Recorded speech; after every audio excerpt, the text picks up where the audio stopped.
এই উম্মত তো এক নেকি দিয়া জান্নাতে যাবে। কয় নেকি দিয়া? একটা নেকি দিয়া জান্নাতে যাবে এই উম্মত। অন্য উম্মতের কথা জানি না আমি, এই উম্মত এক নেকি দিয়া জান্নাতে যাবে। নবীর একটা আদর্শের কারণে জান্নাতে যাবে। সিরত মানি আদর্শ।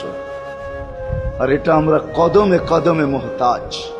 কেননা এই ছোট জীবনটা যদি গ্রহণযোগ্যতা পর্যন্ত পৌঁছাইতে হয় আল্লাহর কাছে, চাই নারী হই, চাই যুবক হই, চাই বৃদ্ধ হই, যেই মানুষই হই না কেন, যেখানেরই হই না কেন, যেই বাসারই হই না কেন, যেই বর্ণেরই হই না কেন, যেই পেশারই হই না কেন, যেই সোসাইটিরই হই না কেন, এই জীবনটাকে যদি গ্রহণযোগ্যতা পর্যন্ত পৌঁছাইতে হয় কার কাছে? দুনিয়া আলাদের কাছে না, মালিকের কাছে, যিনি এক ফোঁটা পানির থেকে অস্তিত্ব দিছেন, যার কাছে আবার আমাদেরকে ফিরা যেতে হবে।